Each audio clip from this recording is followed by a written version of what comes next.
All right, guys, welcome back. YouTube, Davis Drives, Davis Auto Sales in Richmond, Virginia. I'm J.W. Davis. We're going to get some content on this 6-door truck today. This one has been one of our more viral video vehicles recently, but followed up by the truck beside it, the truck beside it, the truck beside it, the truck beside it. We appreciate you guys loving what we do. It's a job for us. It's a passion for us. Hopefully you guys can see that. 150,000 subscribers over the weekend. We are super proud of that. It seems like I said in the last video, it was like a month ago we were doing a little party. It was kind of cheesy, but I wanted to get the family and the kids together involved, and it was 100,000, and I got a cake thrown on me. But that was not more than a month ago, or right at a month ago. So huge growth, and we appreciate it. Our goal was 200,000 by the end of the year. I think we're going to hit it probably by the end of, maybe even by the end of this month, for sure middle of next month. So we'll have a little Thanksgiving, Christmas, whatever. We're going to do some giveaways. We're going to have the car show coming up. We're going to do some stuff to give back to the community, as we always do. And we've been a little bit bewildered with the hurricane and the flood situation. So if you guys have called or sent texts, please, we've had some people get a little bit nasty with us over some needing a picture or needing this or needing that. You got to be patient, please. We have a small staff.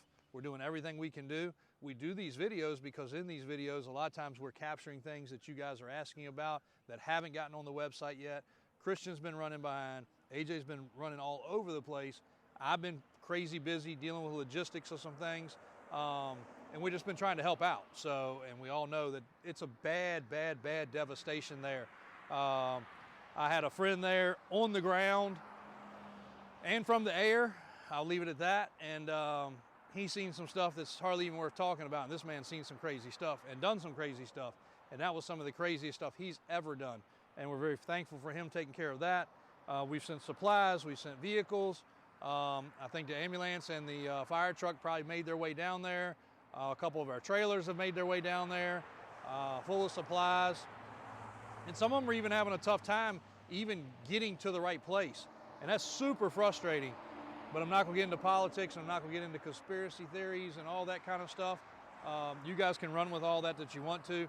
We have our opinions, and it's super unfortunate. When you got people giving their time, risking their lives, and the things that have happened, it's just, it doesn't make sense. It's very unfortunate. We're going to continue to give. We hope it gets to the right people's hands. But 150,000, that's huge for us, guys. Not more than a year and a half ago, we were just starting to bump this platform up. I think when we started with that, I brought Tim on board to do some videos. And unfortunately, we changed our algorithm of things. He was doing some production videos, and we found that you guys just didn't like that. You like the live, the real, what's going on. And that's why we're going to bring you guys along to more of these events. Not that I know you don't like an edited video and it all cropped together, but between doing that, taking the time to get it up, in our industry, a lot of times things were gone. You know, we'd have an F450 I wanted to talk about. We'd post it. It'd already be sold.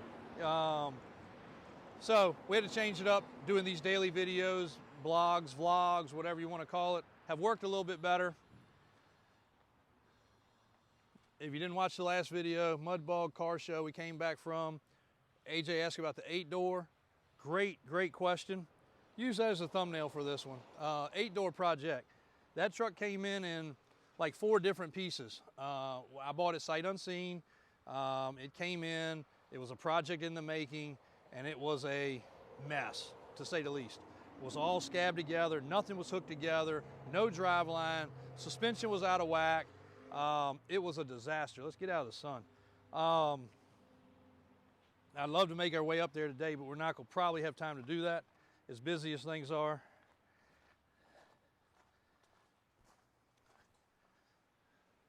There is a possibility also the Sherp may be going to North Carolina. We had a fire company reach out about that, and honestly, that would be amazing. So if somebody has a contact there, Tennessee, South Carolina, wherever, that is probably one of the vehicles that can get to some places that nobody else has. The problem with the helicopter, I said something about that earlier. I'll go ahead and elaborate on a little bit of it, but we're going to do a podcast, and I'm going to have him talk about it a little bit more. But the landing conditions. People don't realize a helicopter can't just like hover down. Like you couldn't just have the roof off this and just come inside here. You have to, especially if you're loaded, you have to come in and you have to come out, almost like a plane to get going. Not that you can't just lift straight up, but you got to have a serious amount of power, and you've also got to have a very light load. And if these guys are rescuing people, it takes a pretty good area to land. There's lots of places in that mountain that you just can't land. There's lots of places they saw that they need to get to that they couldn't land. There's lots of places that are cut off because of valleys, and now where it was a creek, now it's a freaking river, and it's cut a hole in the earth. So you're not driving a Jeep in there. The roads are covered with debris. So there's areas they still have not gotten to. I mean, you could probably hike it, but you're going to hike down cliffs, up cliffs. It's mountain climbing. It's everything combined, and there are some areas that they haven't gotten to yet. So that's a huge concern. But anyway, off topic there. 8-door. We had to pick out the power plant. It was originally set up for a Duramax. We switched it over to a compound turbo, twin turbo, whatever people call it these days. Cummins. That's in there. The transmission is in there. Transfer case is in there. Driveline is laying there. Shocks are laying there. We got some monster shocks, some crazy shocks. We're changing all the 4-link because the truck really needs to articulate better. It had really short arms, which would have been fine for putting it on display. We're going to obviously want to make sure that it works and functions. So it's getting longer arms, different cross member, and then we got to do the interior. So it's kind of a long ways from being done. While we're over in here, this buggy was out at the show, and we do have 3 of these left. We probably won't get any more this season. So if you guys are in an area where you want to use like a dune buggy slash golf cart that you can ride somewhere, that's it. We have another sand rail coming today other than this one. So we'll have 2 to choose from on that. The Bronco, I believe I'm going to go ahead and send it to Barrett Jackson. I'm really upset we haven't had much. There's very few things that I can't put on this channel that won't sell.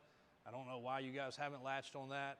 The videos, the walk around, the pictures, there's no secrets to this truck. A lot of people, we still buy stuff all the time, and I literally almost have to call and cuss them out because their description and their edited photos are so, they should be illegal. I mean, it's just so deceptive. There's nothing at all hidden about this Bronco. We just did a video the other day that went viral, and it's so funny. One of my customers brought it up this morning. A $300,000 Bronco. This body style. Yes, it was true. So many people clowned on it that I went in and made a video showing the invoice where it was purchased, not from us, where it was purchased from Velocity Bronco, Research Velocity Bronco. Then it went to Davis Off-Road, the stereo shop. Of course, there was transportation, taxes, fees, other things. It's a $300,000 Bronco. I put on there with the receipt, crickets. What happened, guys? Where'd all the comments go? You're full of crap. You're making things up. You're doing this for clout, blah, blah, blah. I posted it and crickets. I don't understand, guys. You can't dispute what's on paper. Maybe you went to Velocity's website and see they sell Broncos that sometimes are $350,000. I don't know, but some people aren't living in the real world of what these trucks bring, which brings me back to this one. It is freaking incredible, and it's cheap for what it is. So if you guys are looking for a seriously nice Bronco that you can drive and not have $300,000 invested, here it is. Also the Lambo should go officially on the website this week. And we were just out front. I know we walked past a couple that we didn't talk about. If you don't watch all my videos, you should, because you can see all of them in there. We're trying to do them one by one as they come in. And this morning we got a little bit extra time just because what arrived over the weekend isn't clean, isn't serviced, isn't ready yet. So there's a couple of the fan favorites. And end of the year blowout on our boats, jet skis, and hot rods, because we're going to be out of space as we start bringing things in for the winter. We got a lot of new stuff coming, a lot of classics getting finished up through the different shops, and they got to be indoors. Going to do a video on an international. Customer keeps asking us questions about. AJ to be Salesman of the Year if he closes this one. So we'll have that for you here in just a few minutes too. Thanks, guys. Davis Drives, Davis Auto Sales, Richmond, Virginia, signing out.